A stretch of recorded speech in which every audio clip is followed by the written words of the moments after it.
No joo, mennäänpä nyt sitten vähän tähän voimansiirtopuoleen, niin ruvetaan vaihtaa perävälitys.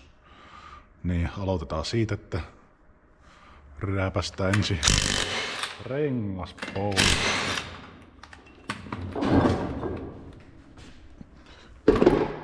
Noin, se lähti siitä. Sitten otetaan tosta seuraavaa sopiva hylsy. Levy pois eestä.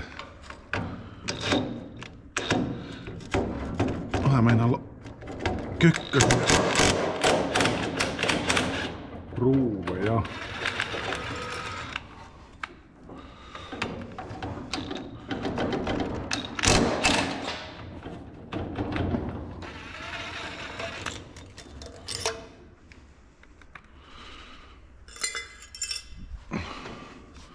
Kyllä ne siitä lähtee.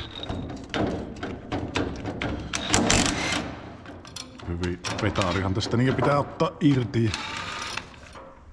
Molemmilta puolin tietenkin luonnollisesti. Muutenhan tuolta ei saa perää sisältä mitään pois.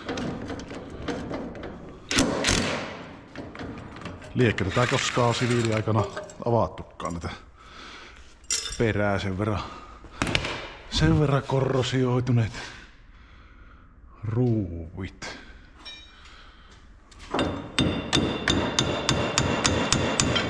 Noin, sieltä akseli hyppäs pois. On paksu.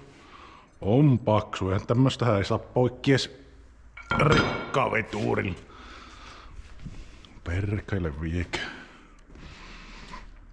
Sitten ei muuta kuin toiselle puolelle. Ja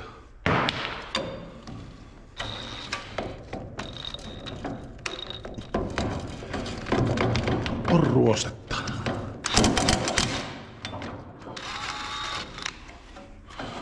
Onneksi on hyvä kone, millä aukua ruuveja. Kelepaa skruivailla.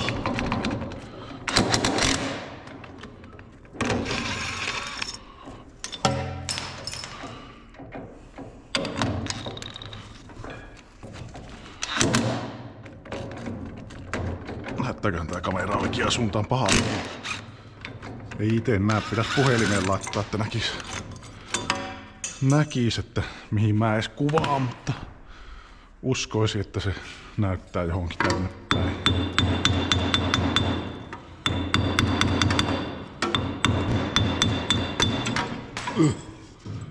Sekin tuli sieltä.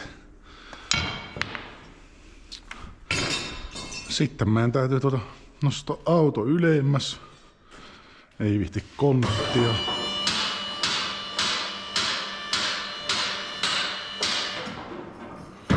Vähän tuntuu niinkö näyttäis kamera alaviisto. On pakko varmaan kääntää vähän ylemmäs, kun rupeaa tekee ylöspäin hommia.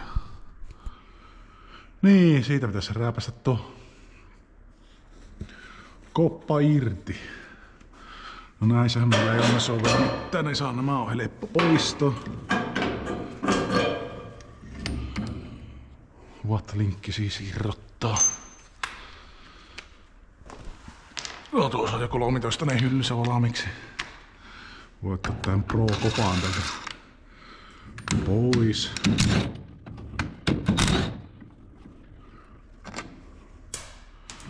Niin, täällä oli tämä alumiinikuupa, niin siellä pitää olla vähän rakorautaa välissä. Varmaan täytyy sorvata sinne sopivia holokkeja, niin saa tämä wattikopan passaa paremmin. Mä en saanut kaikkia tuolla pulttikoneella auki.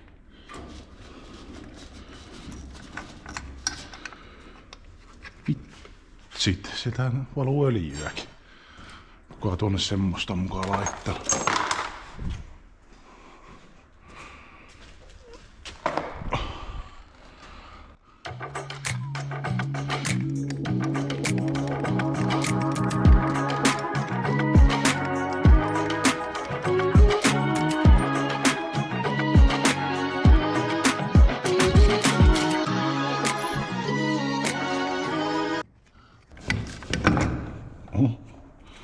Tätä pujottautuu kaikenlaista.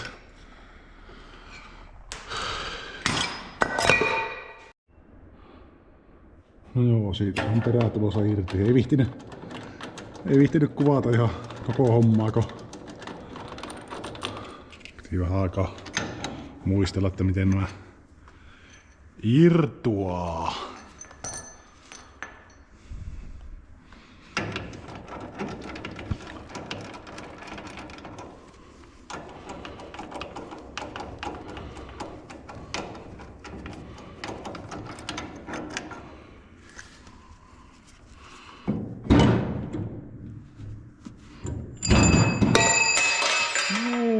Ja kolinan kerää alas kaikki.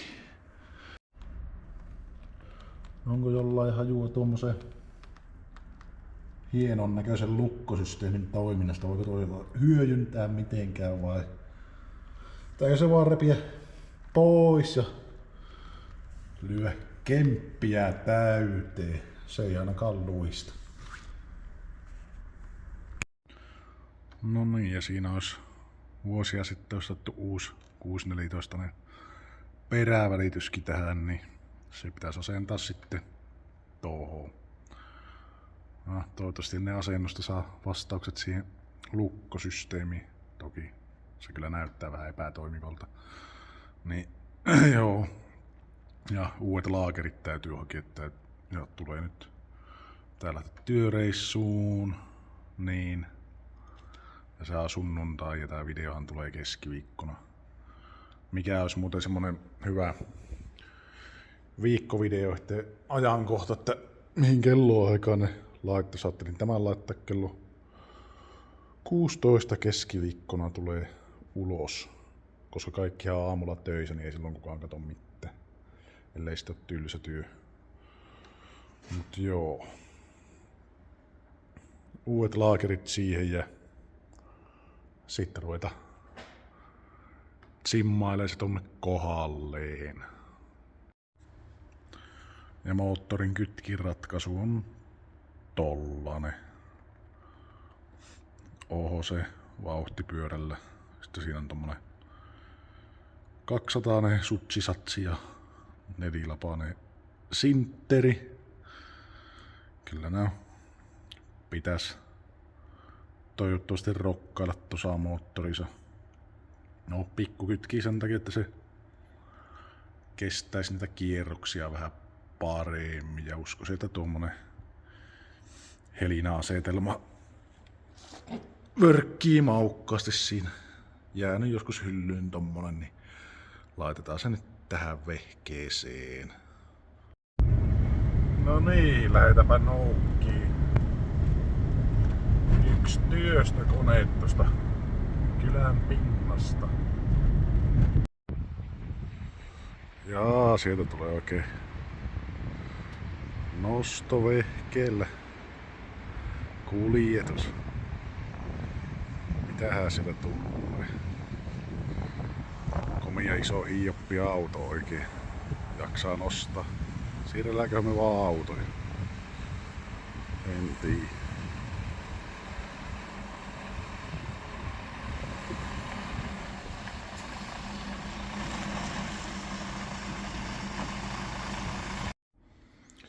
No niin, no tämmönen laite tänne sitten tuli. Täällä on joku pitkä iskuprojekti valmiina kiinnikin. Kuplalainen näkyisi oleva.